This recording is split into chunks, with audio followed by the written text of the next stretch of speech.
but not all lawyers are.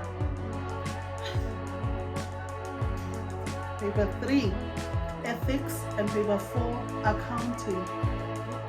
Number 2, we are gonna discuss the differences between attorneys to go and represent their client in a case. And after completing their board exams, the 4 board exams, they are not instructions from attorneys to act on behalf of their attorneys. And if you've made it this far, trust me, darlings,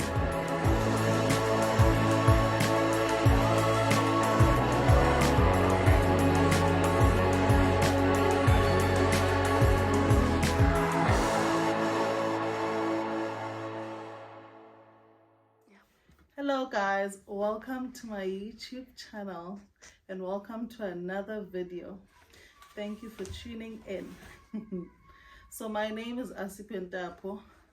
I am an attorney by profession, and today we are going to talk about the differences between a lawyer and an attorney. That's the first item we're going to discuss, and then the second item we're going to discuss is the difference between attorneys and advocates. And then as a bonus, the third item we're going to discuss is the 2 different types of advocates that we have in South Africa in the new dispensation, which is the Legal Practice Act. So this video was inspired by a recent Facebook post by my fellow colleague, fellow learned friend, who clarified that she's not a lawyer, but rather an attorney. So here goes. I will delve into the differences so that everyone is clear on this much debated topic on Facebook. The first thing I'd like to highlight is that all attorneys are lawyers, but not all lawyers are attorneys. Let me explain what I mean by this. Now, everyone who does the LLB degree and completes it is a lawyer. What you then do after completing that degree is what will determine whether you remain a lawyer or you become an attorney. So that's the major difference. So lawyers don't appear in court on behalf of their clients. Lawyers only advise or help clients to fill out forms, or they become consultants or advisors. Whereas in order to become an attorney, after completing your LLB degree, there are certain steps that you need to take. So after completing an LLB degree, a person who aspires to be an attorney will either, number 1, go to law school for 6 months. Right now it is 4 months, and thereafter, after completing law school, then they do 1 year of articles, or the other option is that they do 2 years of articles, and these articles are registered by the Legal Practice Council, the LPC.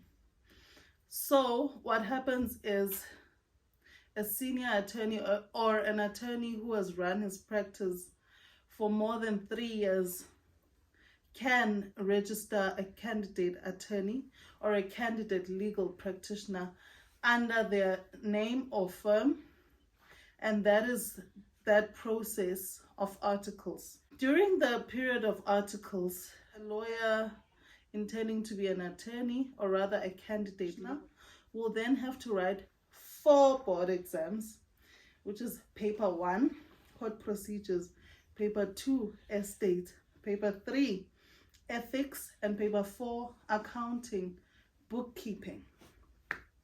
So one needs to pass these papers before getting enrolled as an attorney. They need to finish, firstly, their period of articles, and they need to pass these 4 exams. Now, these 4 exams, you are given an opportunity to write every year, which is, you are given an opportunity to write in March and in August. But you can either write all 4 of them at once and pass them, or you can write 2 or 3, whatever is a preference. But the main important thing is that you prepare hard and you study hard, because they are intense. Trust me, they are so hard. You need to really thoroughly prepare. You need to go to classes.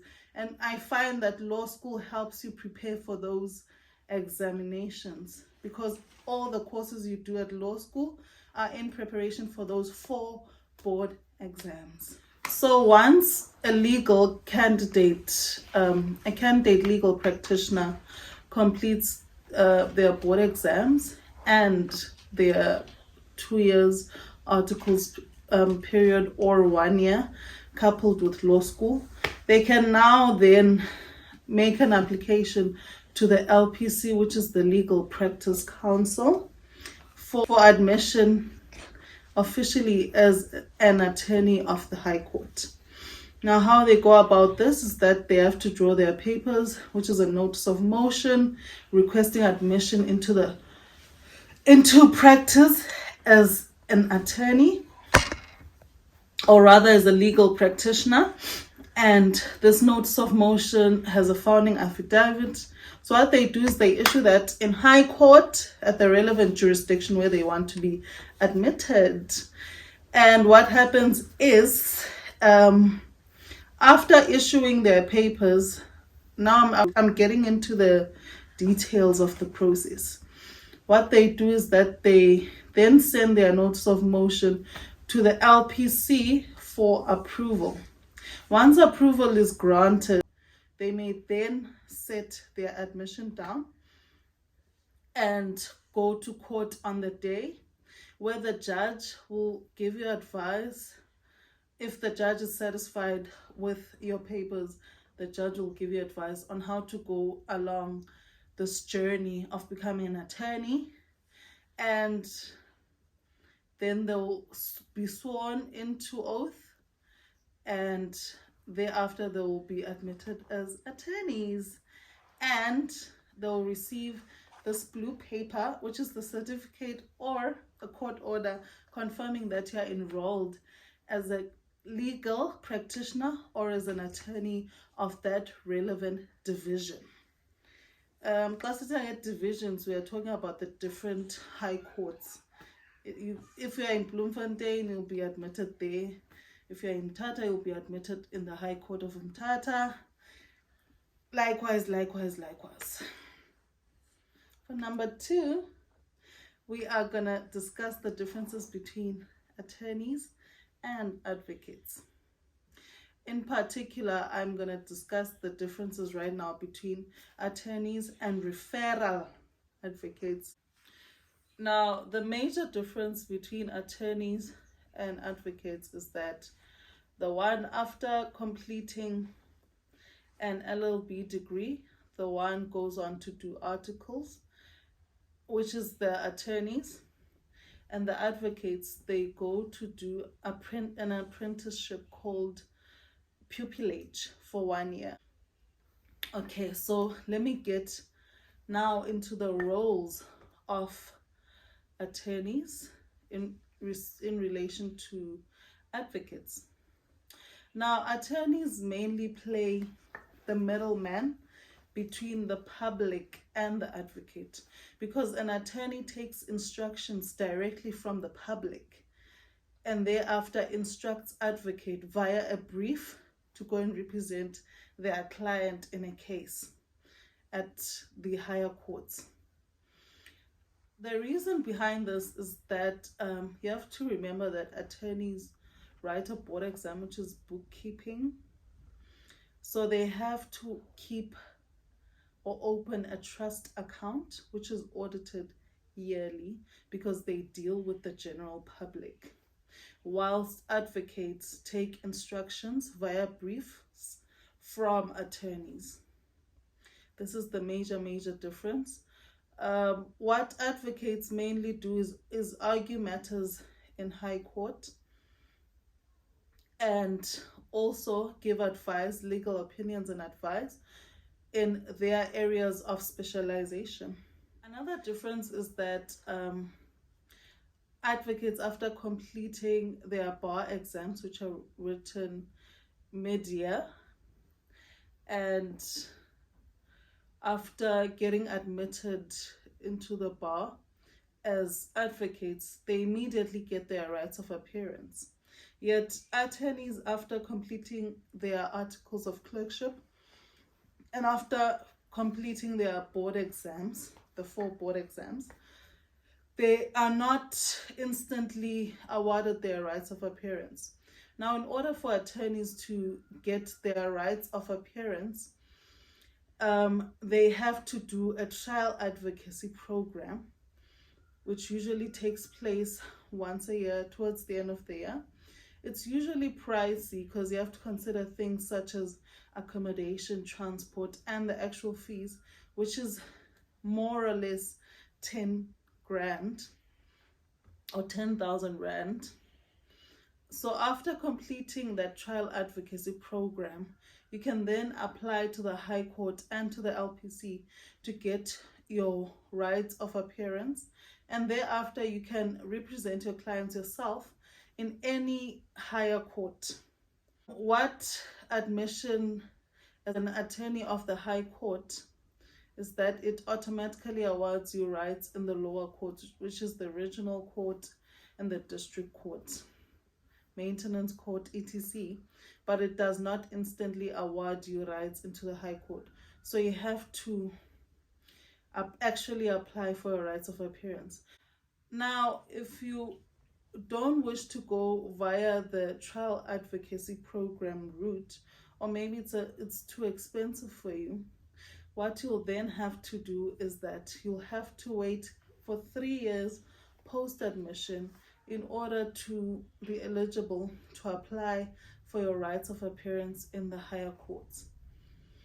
So those are the 2 differences. Advocates get their rights of appearance immediately after admission into the bar, and attorneys have to actually apply for their rights of appearance, either by doing the trial advocacy course or waiting 3 years post-admission. Another thing, advocates are trained specifically on how to structure arguments in court. Attorneys can also do the same, but attorneys are trained more in the administration and the preparation of the case. They do a lot of work. They are the ones who index and paginate and take the matter from beginning, and then towards the end, that's when they take the matter to the relevant advocate, which they have briefed. And referral advocates usually practice for their own accounts. They don't need to keep trust accounts, unlike attorneys. Now we are going to delve into the differences between a referral advocate, which is what everyone is used to, and a trust advocate.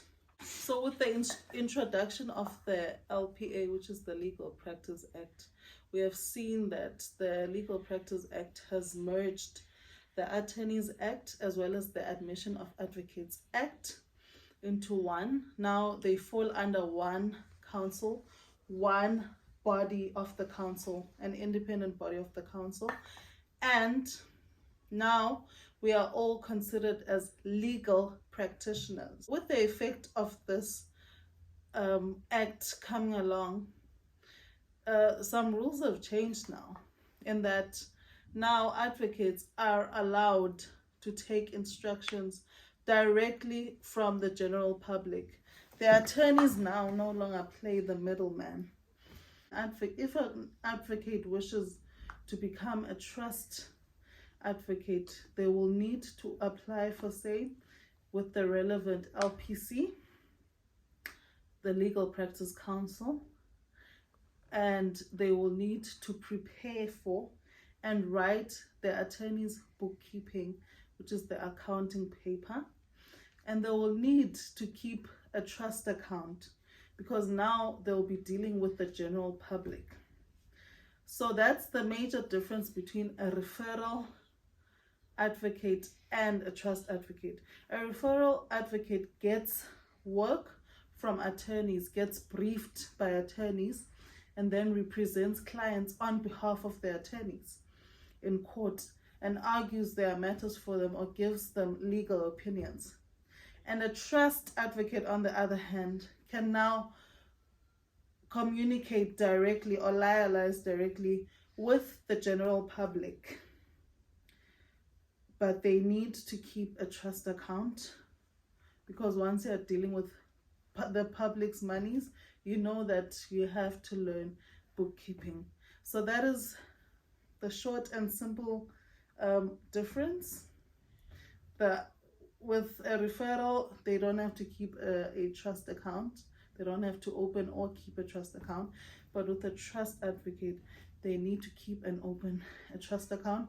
With a trust advocate, they don't need an attorney to play the middleman. So yeah, that concludes my discussion. I hope everyone is clear. Please give me feedback if you want to know more, or if you want me to simplify these a bit more, or if you want me to delve more into other aspects. So let us get into the recap. This is now a recap of all of these. Number one, we know that the difference between attorneys and lawyers is that attorneys have to actually get admitted as attorneys, yet lawyers just complete their LLB degrees and then go on to be advisors and go on to be consultants. And lawyers cannot legally represent their clients in court, whilst attorneys can.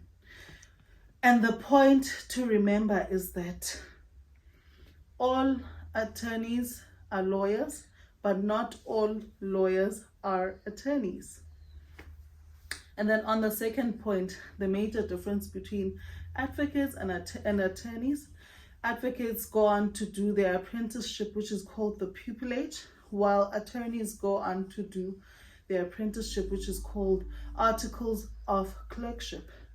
The advocates write bar exams, while the attorneys write 4 board exams. Advocates take instructions from attorneys via brief to act on behalf of their attorneys' clients, and they mainly specialize in arguing cases in law and also giving legal opinions on their areas of specialization, while the attorneys deal with the general public. Attorneys can also represent their clients in High Court if they wish, as long as they have their rights of appearance in the High Court, which is not automatically given to them. Unlike with advocates, the right of admission is automatically given to them once they are admitted into the bar. With attorneys, you have to wait for 3 years post-admission, or you have to do the trial advocacy program, which is run once a year. With the last recap and the last point, I made a distinction between referral advocates and trust advocates. Now, with your referral advocates, these are more of your traditional advocates. These are the advocates that take instructions from attorneys to act on behalf of their attorney's clients.